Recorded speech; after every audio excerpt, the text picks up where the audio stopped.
And welcome back, guys. My name is DJ. You can call me Rehab in High Heels. And so today's topic is ba-da-da, what to say to an end buyer. Okay, so we have the contract from the motivated seller. They signed the contract. Now you submit it over to the title company. So you got the ball rolling, but you forgot one major thing: your end buyer. So here's a couple of tips that I do whenever I talk to an end buyer or find an end buyer. So if you stay to the end, of course, your girl has a little bonus for you. So let's go ahead and talk about the first tip. The first tip is you want to make sure you give your end buyer all the information that they need. They definitely need to know, one, the address; two, the square footage; three, of the lot as well as the square footage of the house; four, the cost of repair. I will teach you guys how to do that on a later video, as well the ARV and any other, I call it little golden nuggets regarding that property.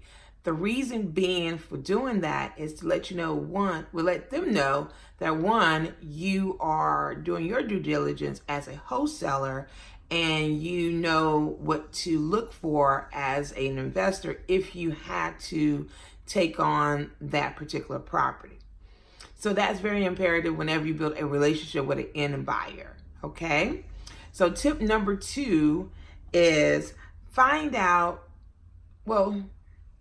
let me say this. You need to make sure that your end buyer is the right buyer for your property or properties that you acquire. It's important to see that or know that, because you don't want to call an end buyer that buys on the far north side and this particular property is on the east side of your city. But sometimes end buyers say, oh, I can buy anywhere. It doesn't matter where it's at. It's very important because you don't want to get stuck with the contract and last minute they change their mind. So you need to pre-qualify your end buyers. And that's one of the things that's important to me as a wholesaler, is to give them my information as well, to get their information to find out if they're a buy and hold, if they're a fix and flip, or if they are a rehabber. Those are really so imperative as well important to you as a wholesaler when you present your deal to them as an intent of selling your interest to them. You don't want to really make the mistake on banking on just one end buyer. You want to make sure you have at least 3 to 7 end buyers that is in that same range or same market that is in your area or in that zip code. 2, you want to make sure that the end buyer is a true end buyer. And I will definitely discuss how to find out or find a end buyer on a later video. Okay? As well, a tip number 3 is set a standard as a wholesaler. So it's important as a wholesaler to know your ARV, know the cost of repairs or estimating cost of repairs, know the ins and outs of your contract or the house. Because here's the thing, if you don't know the information, then how are you able to sell your paper or your interest to an end buyer when you don't have that information? As well, you don't want your end buyer to start negotiating with you on your wholesale fee because they feel that you are overpriced. So if you set a standard and set a relationship and a communication in place, then what it would do is let your end buyer know, hey, I provide great quality properties. that this is not something just trying to get rid of, but that you know that it's a win-win, or I call it a 3-win, a win for the seller, a win for the end buyer, and definitely a win for yourself. So if you set a standard with your end buyer, let them know, hey, when I submit over my contract or submit over the information and you want to do your due diligence, make sure that they respect your time. Make sure that they follow up with you. If not, then let them know on a later date, hey, unfortunately, I'm going to remove you off my list because of X, Y, and Z.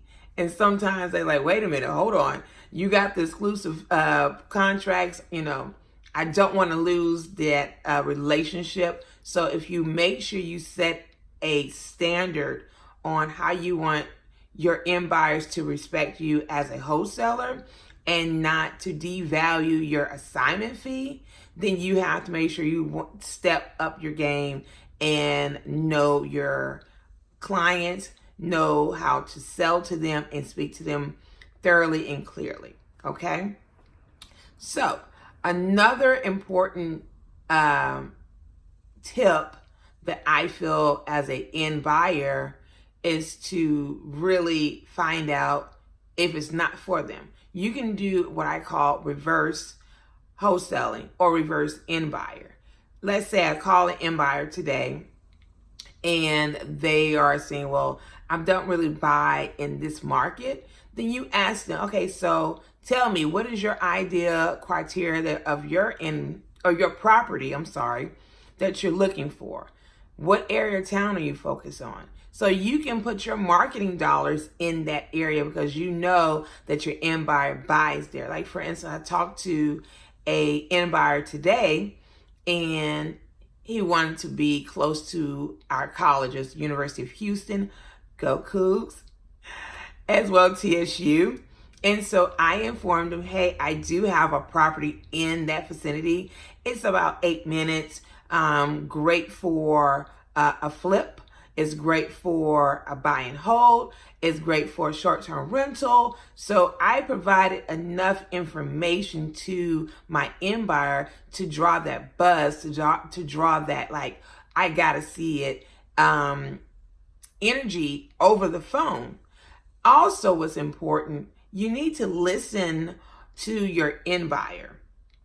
Sometimes your end buyer don't really know what they want, especially if they have never, bought a property. Make sure you ask enough questions and do your due diligence on an end buyer. Don't just assume that they know what they want, because they will potentially hold your property hostage, and you don't want to do that as well.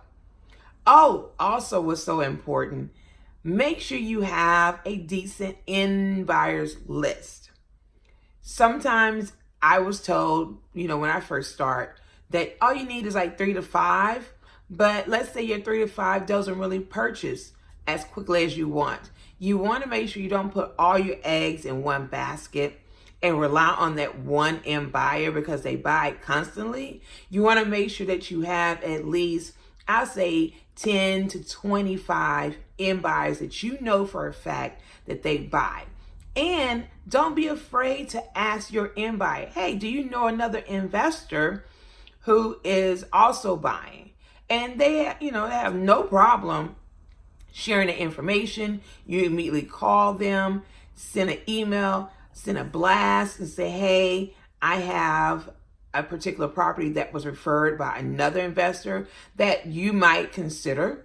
And what that do is build new relationships and rapport that they can trust you as a wholesaler, knowing that you have done your due diligence and want to build a relationship with them and have a quick close. And that's what we always want. All right, so let's recap. What are the important things to find out about your end buyer? 1, give them all the information. Don't hide the address, because if you have it on contract, there's no worries. 2, give them the ARV. 3, provide pictures. 4, give them an estimate cost and let them know they still have to do their due diligence. Let them also know about the EMD, which is the earnest money deposit, and let them know that, hey, this earnest money deposit, it will lock you into the deal and is non-refundable. So I will definitely tell you more about how to keep your contract and get part of your wholesaling fee up front. As well, what's another thing? Oh yeah. Find out if they buy in that area. That's important as well. And then also, I don't know what happened. Set a standard and build a relationship with your end buyer. Continuously find out what they're looking for, if they're expanding, and get as much information from them as well you do with your seller. Okay? So if you enjoyed this information, again, I have documents for days. It's in my description. Please like, follow, and my favorite thing is the like button and the notification. And I will see you Thursday or Tuesday. Stay tuned.